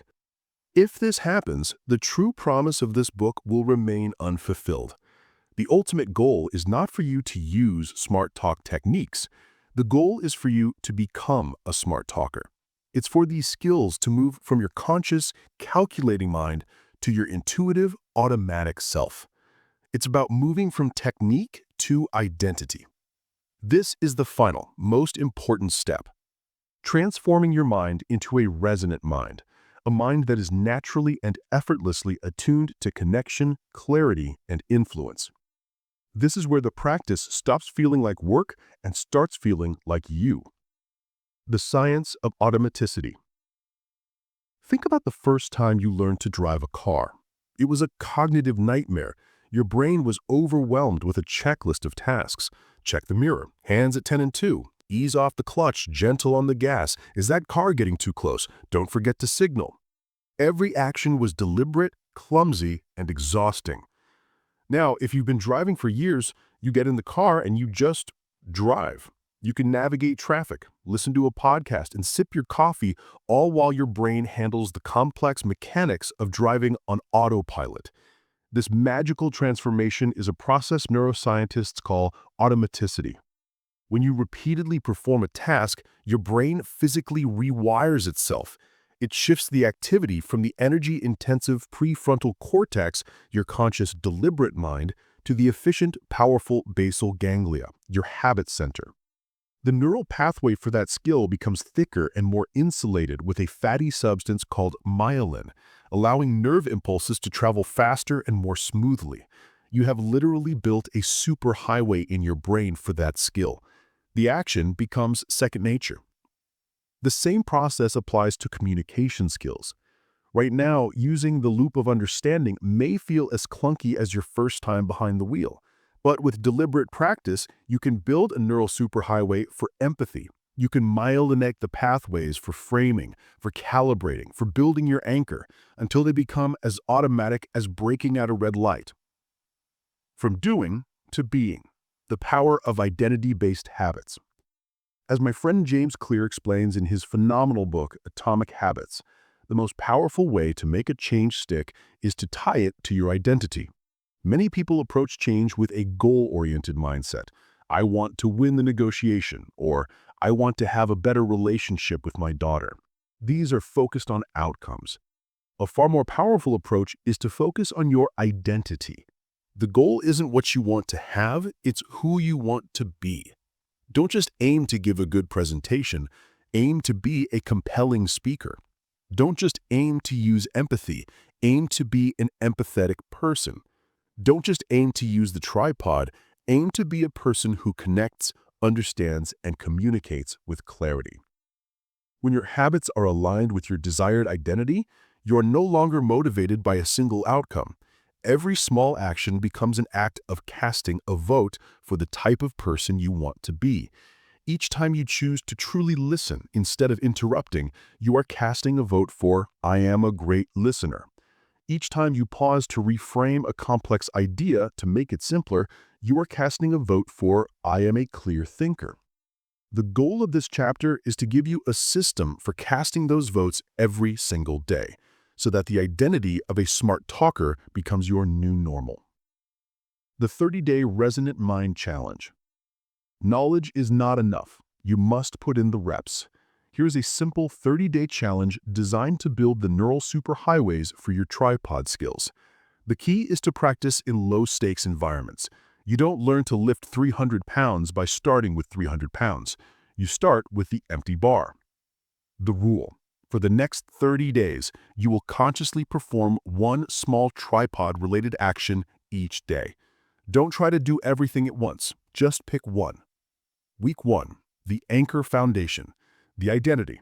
I am a person who inspires trust and confidence. Day 1. In one conversation today, consciously practice making steady, warm eye contact. Day 2. Turn your phone completely off and put it away for one entire meeting or family meal. Be fully present. Day 3. Make one small promise to a colleague or family member and fulfill it immediately. Day 4. Identify your biggest verbal tic, like, and for one conversation, try to consciously reduce it. Day 5. When you walk into a room, consciously hold your head high and your shoulders back. Own your space. Day 6. Think of one of your core values, honesty, creativity. Find one small way to act on that value today. Day 7. Reflect. Which action made you feel the most anchored and confident? Week 2, the Bridge Builder. The identity, I am a person who seeks to understand before being understood. Day 8, Use the loop of understanding one time with a friend or colleague. So what I hear you saying is, Day 9, ask someone, what's the most exciting thing you're working on right now? And just listen. Don't talk about yourself. Day 10, watch a TV interview. Pay attention to the interviewer's questions. Which ones build the best bridge? Day 11, when you feel the urge to interrupt someone, take a silent breath instead. Let them finish. Day 12, use one validation statement. Wow, that sounds really frustrating. Day 13, think of someone you disagree with. Spend 5 minutes trying to honestly argue their point of view from their perspective. Day 14, reflect. When did you feel the strongest connection to someone this week? Why? Week 3, the master framer. The identity, I am a person who communicates with powerful clarity. Day 15, take a complex email you're about to send and cut its length by 50%. Day 16, explain a complex part of your job to a friend or child in the simplest possible terms. Day 17, use the problem, agitate, solve frame in a low-stakes conversation. Day 18, listen to a great ad or watch a movie trailer. Try to identify the framing formula it uses. Day 19, use an analogy or a metaphor to explain a concept. Day 20, frame a request you need to make using the before and after bridge. Day 21, reflect. When did your communication feel the clearest and most impactful this week? Week 4, the calibrator. The identity, I am a person who is attuned to the people around me. Day 22, in a meeting, consciously notice the body language of the quietest person in the room. Day 23, when you sense a conversation is getting tense, consciously lower the volume and slow the pace of your own voice. Day 24, ask one calibrating question. How is this landing with you? Day 25, pay attention to the tone of voice in a conversation. What does it tell you that the words don't? Day 26, the next time someone says, I'm fine, gently ask a follow-up. Are you sure? You seem a little...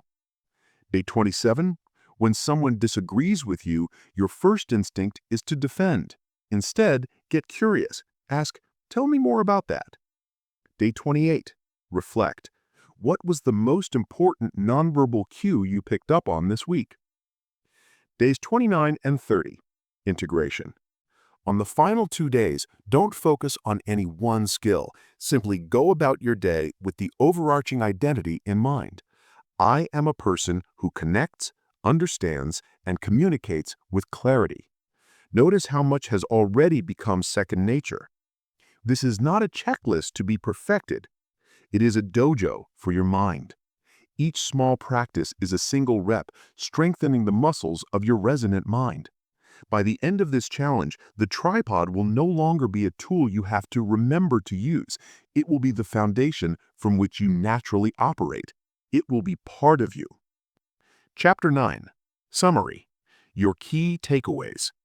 Move from technique to identity. The ultimate goal is not to use smart talk, but to become a smart talker. This means embedding the skills so deeply that they become an automatic and authentic part of who you are. Build neural superhighways. Through a process called automaticity, repeated practice physically rewires your brain, moving skills from the effortful conscious mind to the efficient habit center. You are literally building the brain of a master communicator. Adopt identity-based habits. The most effective way to make change stick is to focus on who you want to be, not just what you want to achieve. Every small action is a vote cast for your new identity. Take the 30-day Resonant Mind Challenge. Use small, daily, low-stakes exercises to practice the skills of the anchor, bridge, frame, and calibration. This builds the mental muscle and myelinates the neural pathways needed for mastery. Your final action step? Commit. This is the simplest and most important step of all. Right now, decide that you are going to do the 30-day challenge. Don't say, "I'll try." Don't say, "That's a good idea." Take out your calendar, flip to tomorrow, and write, "Resonant Mind, Day 1." Then do it for day 2, day 3, and so on for 30 days. This single act of commitment is your first most powerful vote for the new you. It's the moment you decide to stop just reading about a better way to communicate and start building it, one day at a time. Conclusion: the echo you leave behind. We began this journey together at the base of an invisible wall, a wall of misunderstanding, frustration, and missed opportunities. We have spent our time together dismantling that wall, piece by piece, and replacing it with a sturdy, reliable, and elegant structure, the communication tripod. You have learned to build an anchor of unshakable trust grounded in the powerful pillars of authenticity, integrity, and presence. You now possess the tools to construct a bridge of profound empathy, allowing you to journey into another's world using the loop of understanding and the power of validation. You have mastered the art of building a frame of irresistible clarity, packaging your most important ideas so they are not only heard, but embraced and acted upon. You've learned to calibrate these tools in real time, transforming a static structure into a dynamic instrument of connection. These are no small things. The skills you now possess, if you continue to practice them, will change the entire trajectory of your life. They will get you the promotion, help you win the negotiation, and give you the confidence to stand on any stage. They will help you mend broken relationships, guide your children, and turn conflict into collaboration. But if that is all you take from this book, you will have missed its deepest point. The true power of the tripod is not what it gets you in the moment. It's not about convincing one person one time. It's about the cumulative effect of hundreds, then thousands of better conversations. It's about the lasting impact you have on the people you interact with every single day. It's about the echo you leave behind. Think of it this way. Every conversation is a stone dropped into a pond. A clumsy, reactive, or selfish conversation is like a jagged rock. It makes a harsh splash. The ripples are chaotic and short-lived, and it quickly sinks to the bottom, leaving the water murky. But a conversation guided by the principles of smart talk, a conversation built on a foundation of trust, empathy, and clarity is like a smooth, perfectly shaped stone.